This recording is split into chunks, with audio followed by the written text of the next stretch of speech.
Association. So there's farm business associations all around the United States. So we're here today to talk about business structures, and it's kind of a timely event because, like I just said, most of you have filed taxes already, or you should be getting ready to file your taxes. And so it's a time of year where people are starting to think about how their organizations are organized, how they're structured, maybe wanting to make some improvements to their bookkeeping, those kind of things.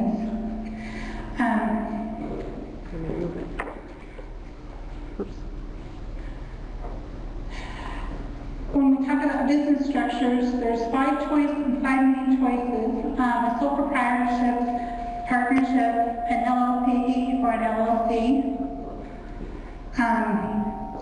an S corp and a C corp. Those are my main five structures. Okay, do you want to switch?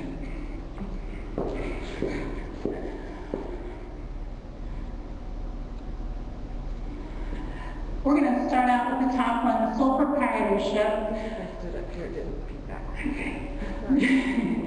This is the main structure of a business. It's just your Schedule F. If you're one person, you come home, maybe you graduated from college, you've come home to farm or to start your own business, you file Schedule F, or you file your tax return through just your ordinary 1040 income tax.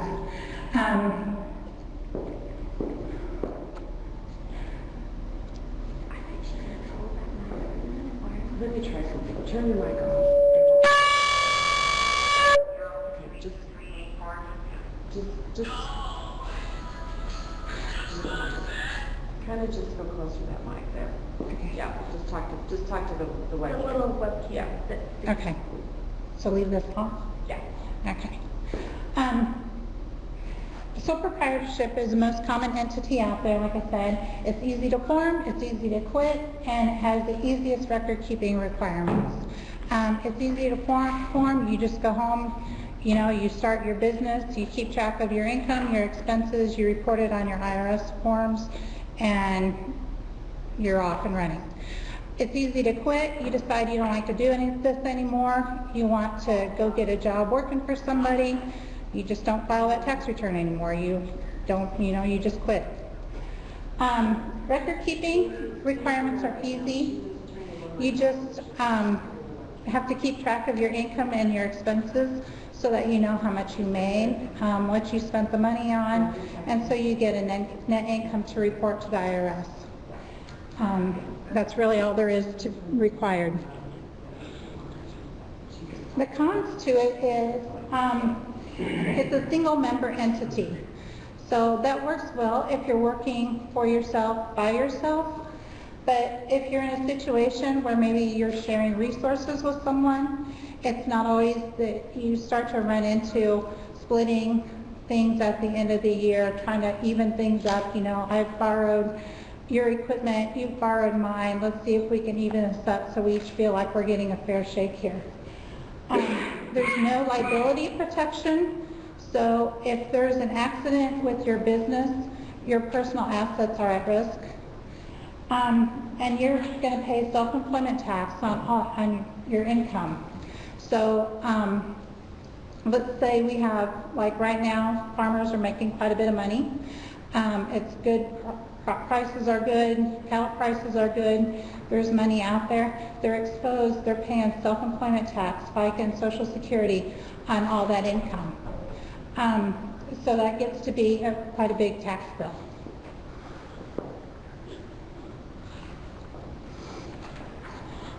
The next one we'll talk about is a partnership. Historically, it's the most common entity for multiple partners. So, we're going home to farm and we want to farm with, our brothers or whatever. We might set up a partnership so we can share some resources. It makes it easier to be able to split things. We're all farming together, all the income goes into one pile, all the expenses go into one pile, and then we split it up. you file a 1065 form on your tax return, which is the partnership return. Some of the pros to that are, again, it's an easy thing to form. You just drop a partnership agreement and start working together. It's pretty easy to quit. You kind of quit, you dissolve the partnership, and it's a simple way to split your income and expenses. So again, you do your bookkeeping. It's one business, so you put all your income together, you put all your expenses together. The partnership buys equipment, or maybe you each buy equipment separately and the partnership will pay you rent, those kind of things. So it gets pretty easy to split the income and expenses. It's a little bit more involved in the bookkeeping than just a sole proprietorship, because with most partnerships we have to file a balance sheet with the tax return. And so you don't have payroll, which is an advantage over a corporation, but you do need to have a balanced set of books. So we need to keep track of loans, of equipment purchases, all the income and expenses. If somebody's taken draws out of the partnership for personal reasons, we need to keep track of that. So the bookkeeping gets a little bit more involved. Some of the drawbacks are, again, there's no liability protection to the general partners. So if something happens in the business, if there's an accident or something, all the assets of the people as well as the partnership are at risk. Again, you pay self-employment tax on all the income. So let's say the partnership earns $300,000. Each partner is going to pay income tax on their $100,000, and they're going to pay self-employment tax on all that income also. The other biggest drawback is you can't provide tax-free benefits to the partners. So you cannot provide health insurance or retirement or those kind of benefits to the partner. All that has to be provided to yourself individually.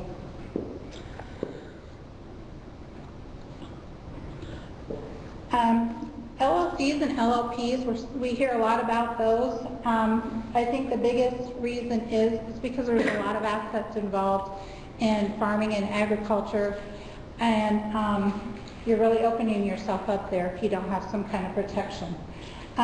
It's kind of, I guess we get a lot of questions about, an LLC versus just having an insurance policy. And that would be a question for an attorney, but it's certainly something to take into consideration as your operation grows bigger. The IRS considers it a disregarded entity, which means that the IRS doesn't recognize it as an entity for taxing purposes. So you're either elect, if it's just a single member LLC, you just file your Schedule F on your tax return, or your Schedule C. And then if you can elect to file as a partnership if there's a couple partners involved in the LLC, or you can elect to be taxed as a corporation. But there's no tax advantage over electing to file as a corporation over just forming a corporation.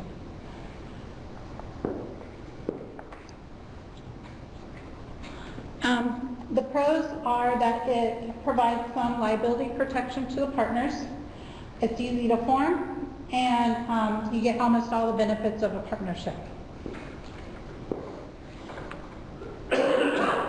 Some of the drawbacks, again, because it's, if you're filing as a sole proprietor or a partnership, you're going to be taxed on all that self-employment income. And and again, you can't provide tax-free benefits to yourself. And then kind of the bigger drawbacks for farmers is it's considered one person for FSA payments, so that can get to be an issue.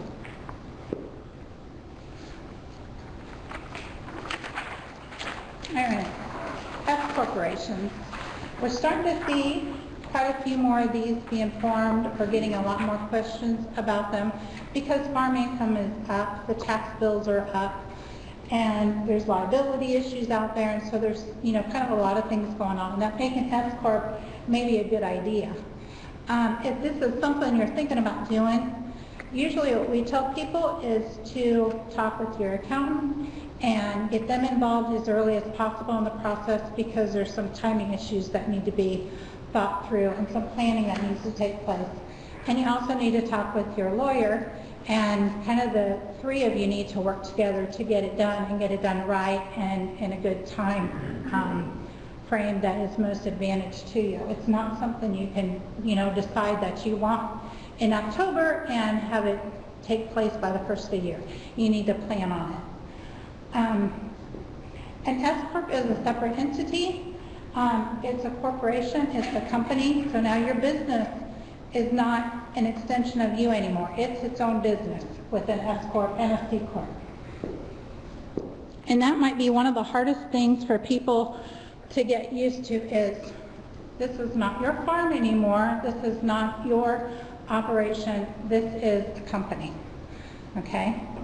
The pros to it is, as long as you treat it as a separate company, then it provides your corporate veil to protect your liability. If there's an accident, and I'm sure the lawyer will speak about this, if there's an accident, it protects your personal assets, okay? For tax purposes, the biggest pro is that you can bifurcate your income to limit your FST tax. So where the farmer made $100,000, he's going to only pay himself maybe a reasonable wage of $30,000 or $40,000. He's going to pay self-employment tax, which up until last year was 15.3%. He's going to pay that only on his wages, so only on the $30,000 or $40,000 that he pays himself. He's going to pay income tax on the whole $100,000. But you're saving yourself 15% of that $70,000. So it gets to be a big savings.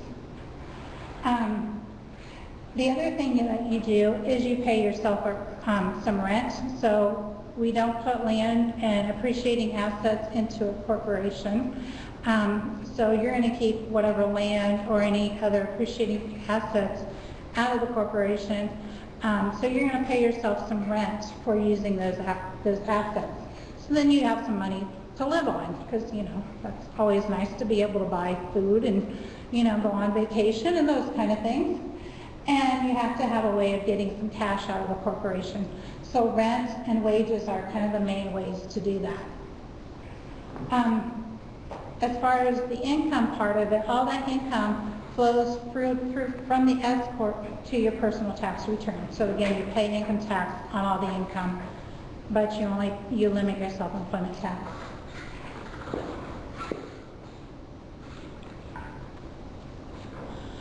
Some of the cons, getting into an S Corp can sometimes take a little maneuvering, and it takes some timing, because you cannot have debt in excess of basis, and that's something we're seeing.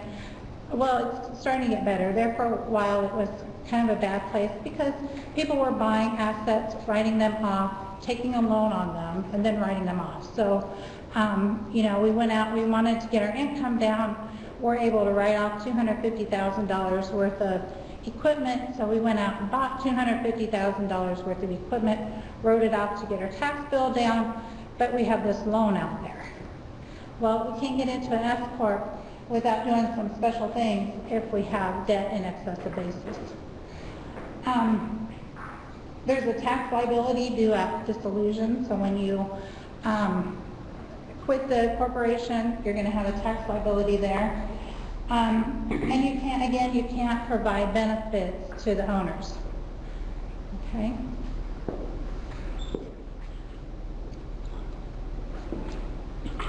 C Corps. There for a while, C Corps were pretty popular, because the biggest advantage of a C Corp is that you can pay yourself some benefits. You file a separate tax return for a C Corp. Again, it's its own separate entity, so you need to treat it like such and keep it on the side. And it pays its own taxes. Some of the pros, the biggest pro probably for liability is, it provides that corporate veil, so it protects your personal assets against something that would happen in the corporation. The owners receive benefits. And with the C Corp, you can start to pay your health insurance, some retirement, maybe depending on your business, if there's a good reason for it, maybe some of your housing expenses, things like that. So that can get to be a big benefit. Again, you limit your self-employment tax because you're only paying SC tax on your wages. And you get that extra 15% tax bracket. What that means, because the corporation files its own tax return and pays its own taxes, it starts over with its own tax rate. And so like the first $50,000 of income is taxed at 15%. On your personal, you got the same thing. Up to your first $69,000 for married filing jointly is taxed at 15%. So you have $119,000 there taxed at 15%. So that can be an advantage. The disadvantage comes in though that you need to be able to keep your income under that 15% or under that 50,000, because if the corporation gets over that, the tax rates go up and they go up fast, and it gets very expensive. So if you're having a real successful year, like a lot of the agriculture is right now, trying to keep that corporation under $50,000 is getting to be a challenge. So we don't see a lot of people doing C Corps right now. I'm sure if prices fall or whatever, we'll probably get back to that, but right now it's not happening.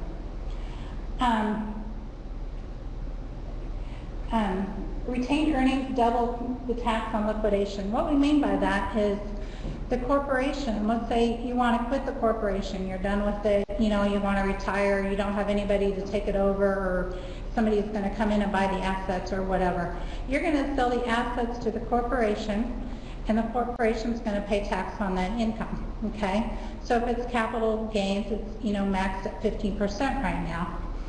Well then, that money sits in the corporation. That's the corporation's money. That's not your personal money yet. You want to get that money out of that corporation, you have to take it out as a dividend. So that's going to go on your personal tax return, and you're going to pay tax on that on your personal tax return again. So you have that double taxation issue. The cash doesn't easily flow between the individual and the corporation. Again, let's say your personal bank account's running low on funds, so you just take some checks and write them out of the corporate. We have to account for those. Those are income to you. You're going to get taxed on it. You have to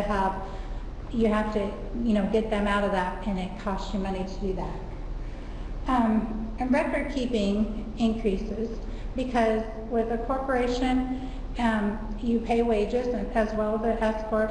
So now we have payroll. So you have to make sure that you're doing your payroll taxes, you're doing your W-2s, and all those kind of things. So there is more bookkeeping. And again, you have to have a balance sheet of book or balanced set of books. And we file a balance sheet, so we need to make sure we're keeping track of all those things. Why would you change? Let's say we're going along, things are good, why do you need to make a change? Well, the biggest reason we see people making the changes are for tax reasons. They want to have some tax savings. But some other reasons are cooperative farming. You want to farm with your brother or your dad or, whatever it is, your friend, whatever. You want to share some resources. Generational transfers, we're starting to see a lot more of that where, grandpa's getting old, he wants to retire, he wants to hand it down to the grandson or something like that. So we might set up an entity to be able to make those transitions. And legal protection. Again, I don't talk about legal issues, but it is a good way of limiting. If you have a lot of assets in one business, maybe you want to start another one in order to limit your protection or limit your legal liability there. And then estate planning, I kind of skipped over that one. it's a good way to divide up your state, to do some, you can do some more, you know, creative things with estate planning with businesses. All right, tax reasons. The main savings you're going to get out of taxes is your self-employment taxes. But like I said, up until, you know, we had that 2% cut, it's been 15.3% for many years. So when you're talking about $100,000, that gets to be quite a big check that you're saving there. The other advantage is that you're going to pay yourself rent. If you own the land and you have a business, when you pay yourself rent, it is not subject to SC tax, and so you're only paying income tax on that amount of money. So you get some savings there. And then with C Corps, the biggest tax savings comes from being able to pay yourself those benefits. So maybe if the situation is right, you can get some tax, you can get some of your housing and those kind of things as a tax-free business or tax-free benefit, and that saves you some income tax money there too.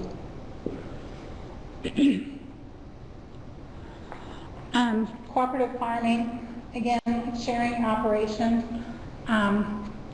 It's an excellent way to be able to keep things straight, make sure everybody knows what's going on with the operation. A lot of time, I guess we have quite a few farmers that will come in and they're sharing resources, but they don't have an entity built in. So they're sitting down at the end of the year, which must be so much fun, at a table and dividing up and saying, okay, you did this and you did that, so you get this much money and you get this much, and they're dividing all that up. It has to be horrible. I can't imagine anybody liking to do that. So if you have a formal arrangement set up, a partnership or an S Corp or something, you divide that up. It happens through the books. It's straightforward, and you don't have that, you know, that meeting going on. It's a great way to share equipment, and it's a great way to share land. So we'll kind of get more into that in generation transfers. Let's say Grandpa has the land and grandson wants to farm it. It's a great way for Grandpa to keep the land, and he gets paid the rent for it. The grandson is farming. He, you know, gets benefit from the operation. So, you know, it's a great way to start to move things between the generations. It's also a good way to isolate some operational units. Let's say someone, I guess I've talked about farming because that's what I'm familiar with, but let's say you have a ranch and somebody's doing horse boarding. You know, maybe we separate that unit from someone who's harvesting hay, or, you know, those kind of things. So we can isolate some things there, but we can all still share resources.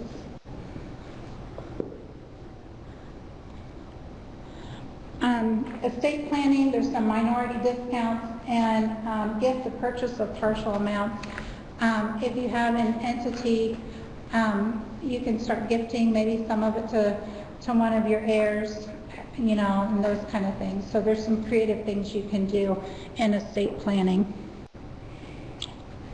And then when it's talked about legal protection, people are changing legal protection because, I mean, there's a lot of risk with an operation. Now the equipment, the land, as everybody knows, has gone in some cases ridiculously high. And so there's a lot more at risk, you know. And I'm sure the lawyer will talk about, but you know, one of the examples we use is if you have an insurance policy, you're probably protected for the most part. You know, if a farmer runs, or if your cows are out or your horses are out, I don't know, whatever, and you somebody hits them, you're probably protected with your insurance policy. But the example we use is if your employee is driving down the road or driving down the interstate with his green truck or with your green truck and hits a bus, your insurance policy isn't going to touch it. So that's something, you know, that we're seeing more of. When to change. For income, we usually say if your net farm income is about $100,000 for married filing jointly, it's probably time to start thinking about it, you know. If you have 1 year where it's like that and you don't think that's going to be very consistent, that's just an odd thing, then maybe it's not worth it. But if you're consistently up there, you probably need to be talking about doing something different. A change to a business, you have a kid returning to the farm is probably a pretty common reason people change. Or a new entity or enterprise is added. You know, maybe you have someone come home to farm and they want to do something different, and so it's a way to isolate that and let them be their project.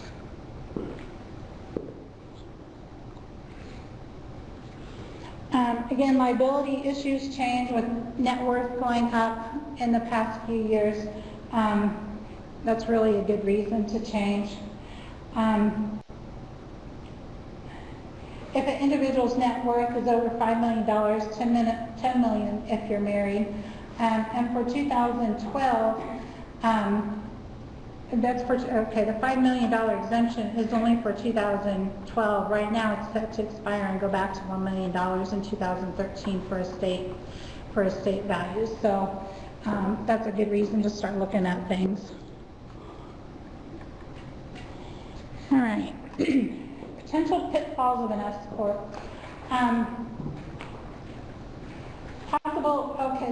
There's been some talk about doing some legislation to take away a lot of the good reasons for having an S corp. They're looking at reasonable wages. Pretty much anymore, if you're not paying wages through your S corp, you're going to get audited, or there's a good chance you're going to get audited. You need to be paying those wages. But they're looking at, you know, is that fair? Do they want to keep that benefit into an S corp? If they take that away, there's really not a whole lot of reason to have an S corp anymore. So that is something to watch for if you're thinking about creating one, is that there might be some legislation coming up that takes away some of those benefits. And then taking money out of the corporation. Again, it's not as easy as transferring some money from your corporate account to your personal account, because you're running low on the personal side. We need to, that needs to be something that is paid out correctly. Don't just be using it as a slush fund over there.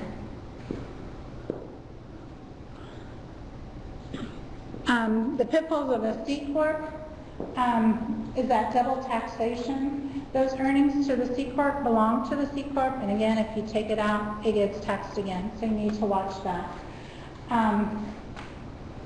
The only way to access it personally is through dividends, and again, those are taxable on your personal return.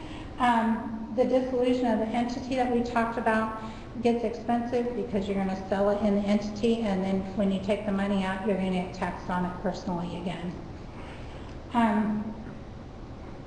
And then one other thing that could be difficult is that if you keep the money in the C corp and you don't take it out, your retained earnings gets higher and higher.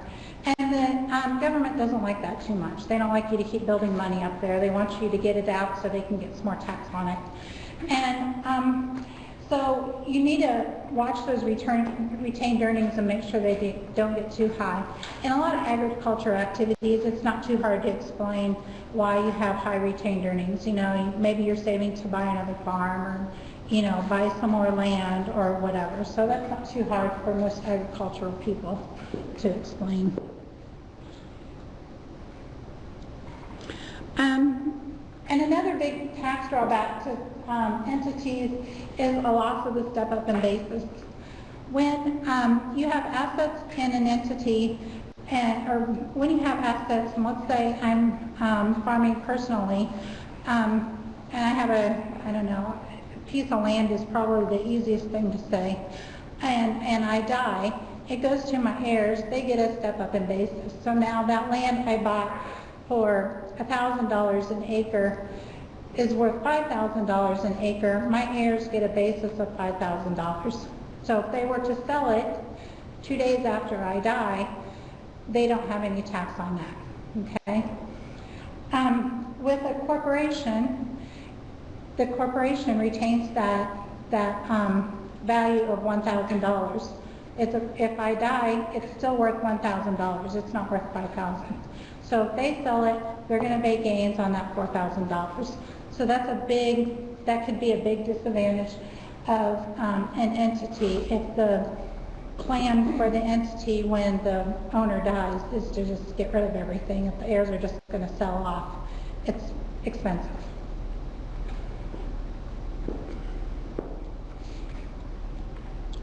And I think that's all I had. I haven't been looking at the chat to see if there was questions. Lena's been getting some in there through, she's watching it on Facebook, okay, and so I know there's some questions in there.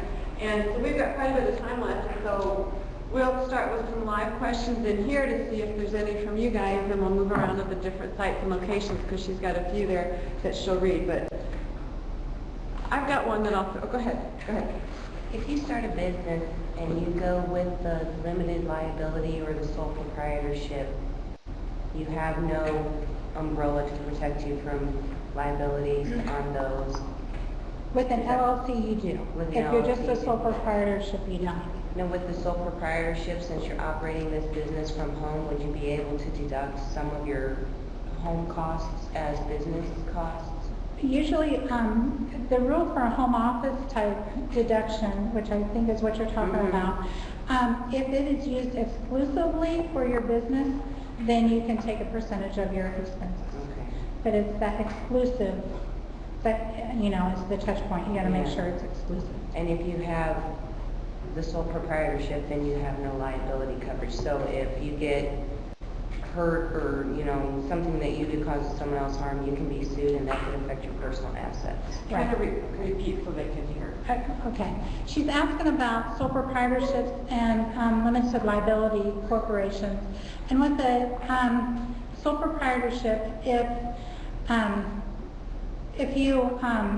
someone has an accident and they get hurt on your farm or on your ranch, yes, your personal assets are subject to lawsuits, right? Your business insurance policy is going to, help there, but depending on how that all works. Yeah. Like this last year, my husband we farm, and he built a 200 by 60 building because you appreciate the whole thing. Mm-hmm. Next year, it's down to 125,000. It's 50,000. She's asking about machine sheds and bonus depreciation.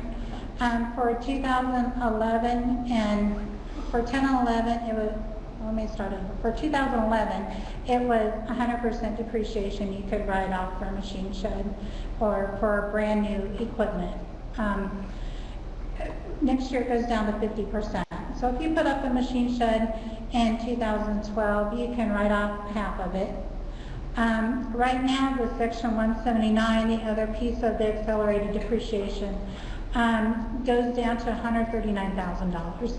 And so that's a big jump from this year. But you can't keep livestock in them. That's what my husband told me when he talked to his lawyer and his accountant. Now I can wander in and out of there. You can't keep livestock in the building? Not and get your whole depreciation. He said, don't say that you're going to be putting any kind of livestock. 'Cause I can wander in and out into a round pen with a horse once in a while, I guess. But we can't house anything in there because you can't give you full depreciation. And it might be, depending on how your business is set up, maybe is what the limit is. Well, we don't have a corporate or anything. It's just us. But It's an asset under a 20-year life class. A single-purpose ag structure like we would see for like a hog barn or something like that is like a 10-year. So it would, if as long as it's brand new, it could be written off. okay. Lena, see if you have one over there. We have a lot? Okay. We'll bounce back and forth. So you guys aren't done, but we'll go to them and then we'll come back to you guys, okay? Where does nonprofit fit under this business structure? So go ahead and repeat it real quick. Where does nonprofit belong under the business structure? That is not my, that is not what I'm good at. I guess we don't deal with a lot of nonprofit in our business. Yeah, I I'm think not what she's sure the getting at answer is to like, that. there's some horse operations, like some therapeutic kind of places or whatever, so they function as a nonprofit. That's what I'm just getting at, they're getting at, so how. Yeah, I'm sorry. Go ahead, another one, then we'll come back. If both spouses work on the farm, should it be set up as a multiple member LLC versus single?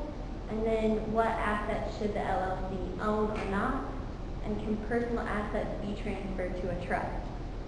Okay, let's take that in three parts. If you have an LLC and the husband and wife are both members of it, if you're, you know, it really depends on each person and each entity. I have just set up an LLC, I have clients that just set up an LLC this year because they're doing a trucking business as well as their farm. The husband and the wife are the only members of it, and we chose to tax them as a partnership because there's a brother that's probably going to enter into it in the next year or two. So we want to keep it as a partnership so we can have that option to add him in. If you're thinking it's just going to be the husband and wife, you know, into the future and don't see changes there, then you can just operate it as a, you can elect to make it like a single member LLC and just report it on your individual tax return. What assets should the LLC own or not? What assets should the LLC own? Anything that you want to protect should go into the LLC. So your machinery and equipment and those things used in that operation should go into the LLC. Usually we keep land out of any kind of entity. We keep that personally because it's an appreciating asset, and also because it's a way for you to get rent off of that entity. So. And then it says, can personal assets be transferred to a trust? They can, and that's probably more of a question maybe for a trust attorney. So, yeah. Okay, while you're looking for another one, some others back in here. If you have a partnership, do you have to maintain one checking account? If you have Three people in the partnership. If you have a partnership, he wants to know if you have to maintain one checking account. You know what, you can have 20 checking accounts, but you need to maintain one set of books. So all those checking accounts should go into one set of books. And those checking accounts should only be used for partnership activity. Okay, good question. Yes. As far as like with your partnerships and stuff, how easy is it to bring in partners and then phase out partners, I guess? Looking for more of a family operation when you're working with multiple generations going through, how easy is it to move people in and out? He's asking about how easy is it to move people in and out of a partnership. Maybe for your accountant it's not that easy, but for you personally it's not hard at all. I had a partnership this year that one of the partners died in 2011. His son is moved into the partnership, so what he did is he bought the assets or his interest in the partnership from his dad or from his mom, because it was left to his mom. So it's not hard. Back to Lena. Are the rules for the equine business the same as other businesses in the S Corp world? The question is, are the rules for the equine business the same as for other businesses as an S Corp? The tax rules would be the same. And I guess I wish I knew more specifically maybe what she's asking. You can ask them, they can put more information back on Facebook, yeah. Yes. Anything else? Can wages include trading riding instructions or boarding for work? Okay, the question is, can wages include trading instructions or boarding or other activities? Usually it sounds like kind of a barter situation. If you're trading, one thing for another, it's still taxable. So let's say, instead of, paying me, I give you riding lessons, instead of you giving me a check, I'm going to give you something in return, I should still report that income of the value of those lessons on my tax return, and you should report yours on yours. So I'm sure that doesn't happen a lot or as much as it should, but that is the rule. When do you need to register for a business social security number? The question is, when do you need to register for a business social security number? A business has an EIN, an employee identification number. If you have payroll, you're going to need that. But as soon as that's one of the first things you do when you register your business. I think the first thing you do, and sometimes it's most time consuming, is you find a name for it. Once you have a name that's not out there, then you can go ahead and register for your number, and it doesn't take long at all. I had a totally different type of business in the past and have already gotten the tax ID number. Would that tax ID number carry over to this business? I'm just getting ready to start a new one. Yeah, she's asking if you switch businesses, can you carry over the same number? And yes, you can. Okay. As long as the business structure itself hasn't changed, so if you're the sole owner of it and you're doing another business where you're the sole owner of it, you can keep the same. Even if your status is different, where that one might have been a sole proprietorship and this time I may go with an LLC? Yep. Okay, thank you.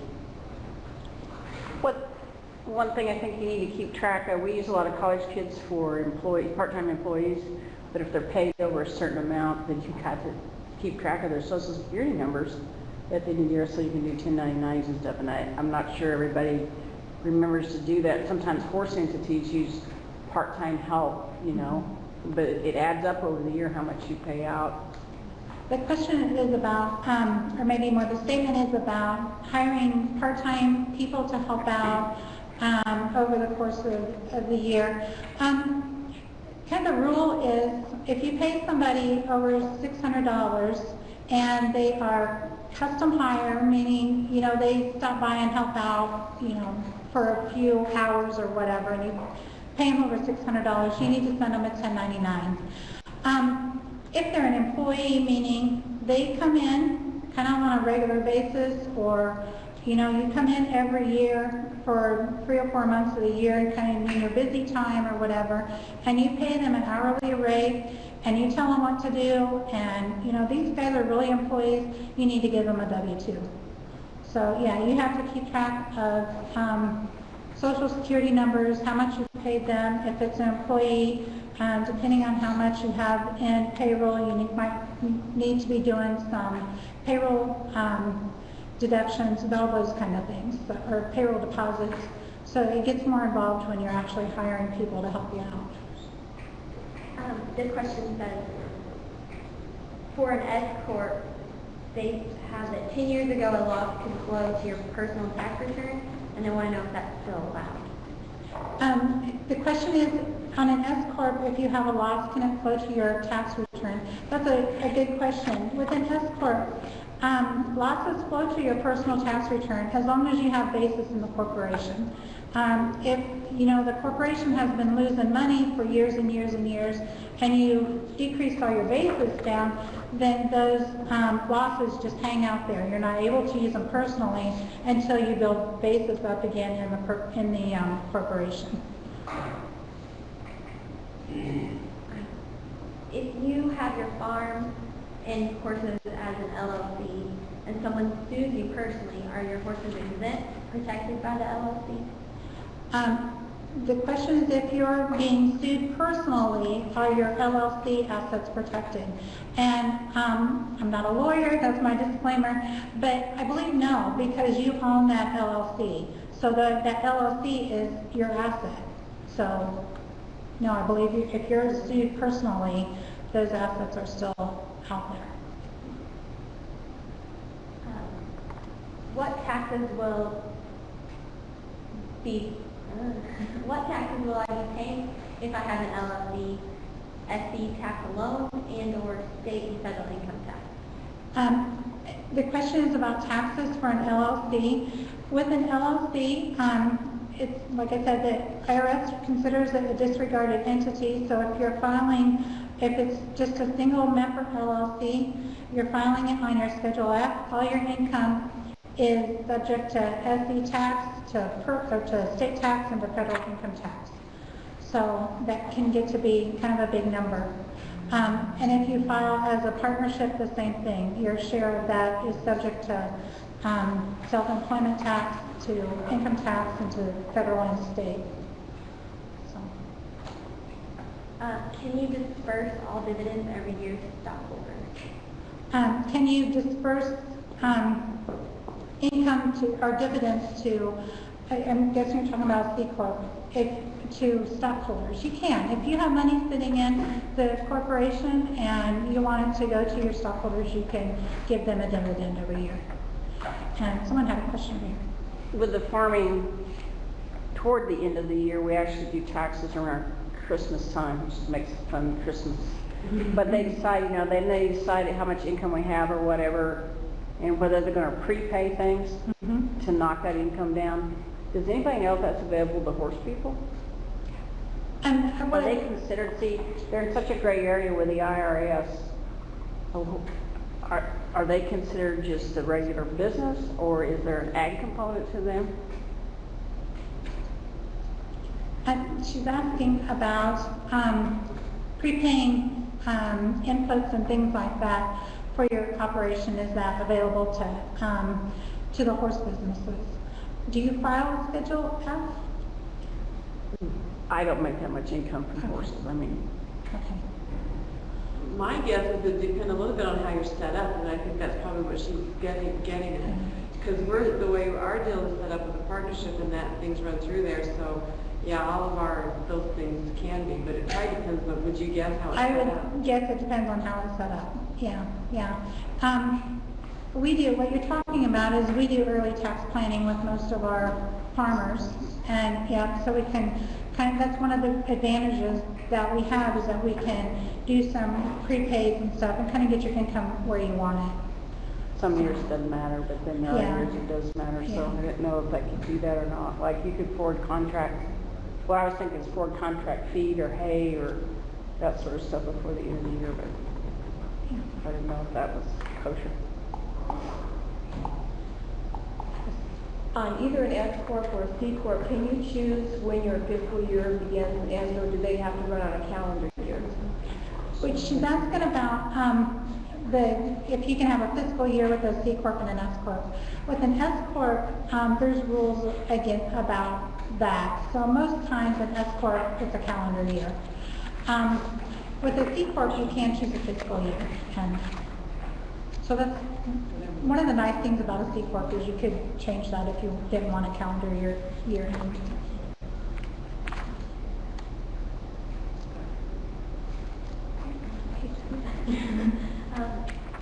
one, I think it goes back to something earlier, but she asked, do any of these business entities need to register with their respective state government?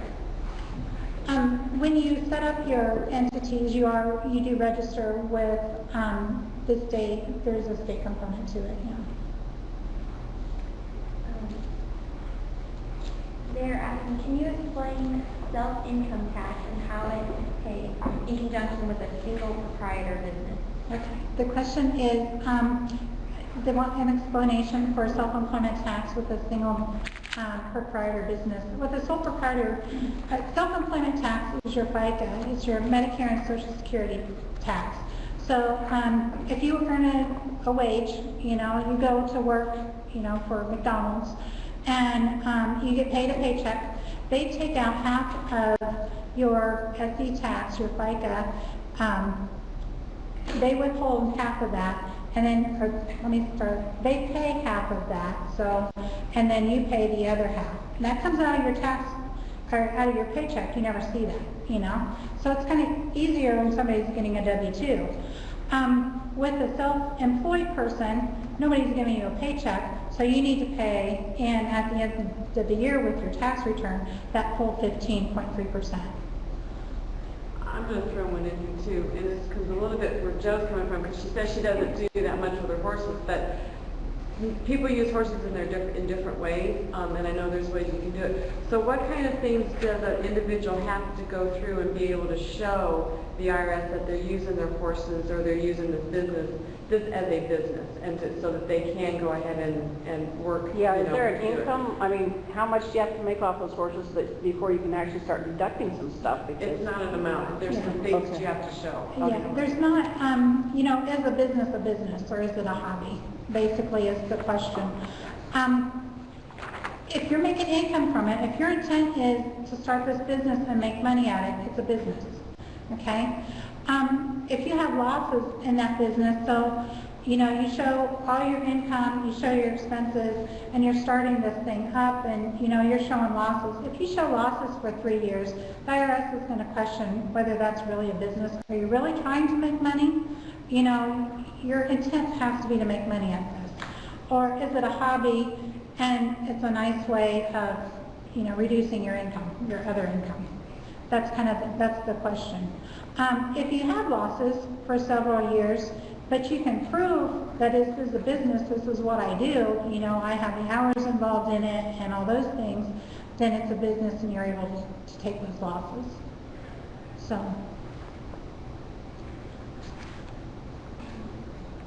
Is there a set amount of money that an owner of a corporation can give to their children to avoid taxation? The question is about gifting money out of a corporation to their children. The limit for gifting is $13,000 per person.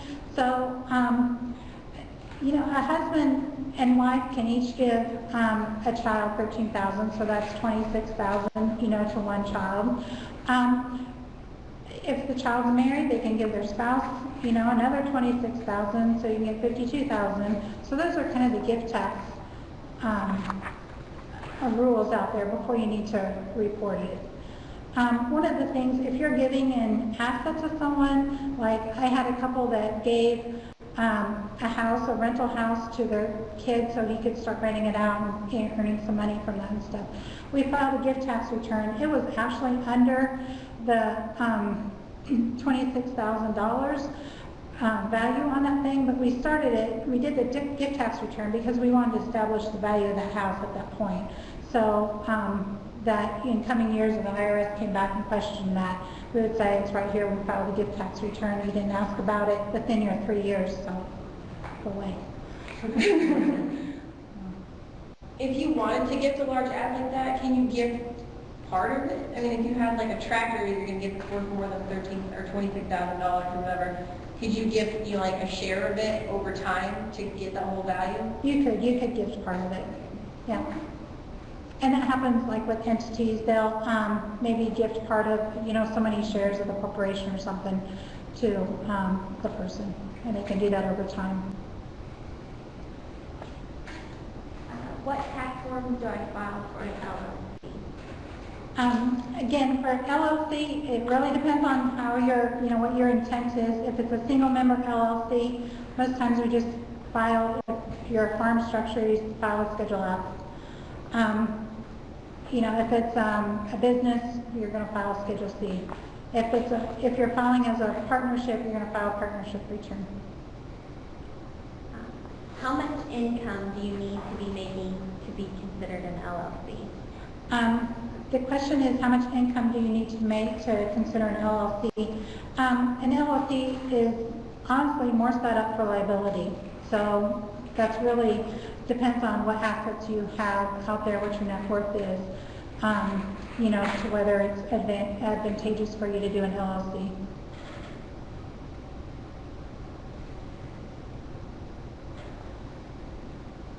What is the length of time to make a profit before it would cause an audit? Showing a loss for several years. The question is, what's the length of time showing losses on a business before you're going to have an audit? I don't know. They say 3 years is you shouldn't show a loss more than 3 years. We have certainly had hog farmers, maybe, who are a good example, that showed losses for years. But that's what they do. They don't have, W-2s on the side, they don't have other things on the side showing that they're offsetting income. So it really is your intent and how much time you spend on the business versus, the income or the loss. Yes. Isn't it kind of a 2 out of 7 rule on the horse business thing that you need some profit, 2 out of 7? 2 out of 7 years. That's discouraging. The participant's comment was, is it 2 out of 7 years that you show a profit? I guess I'm not real sure about that, but.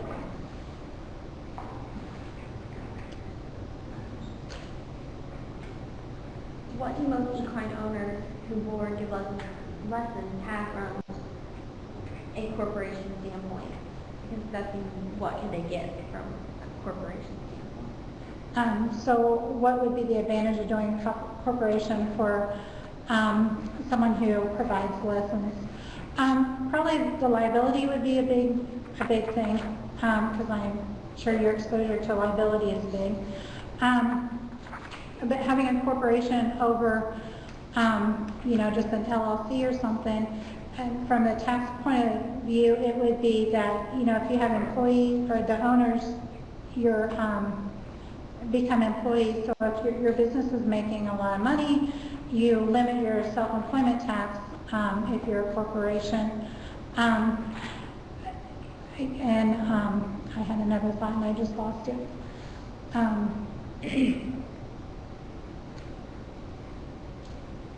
I don't know what my other thought was. Do you have another question?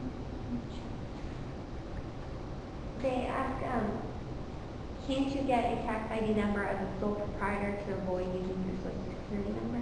The question is if you can get a tax ID number to avoid using your social security number. Yes, anybody can, even if, you work at McDonald's, you can get a tax ID number if you don't want to use your social security number.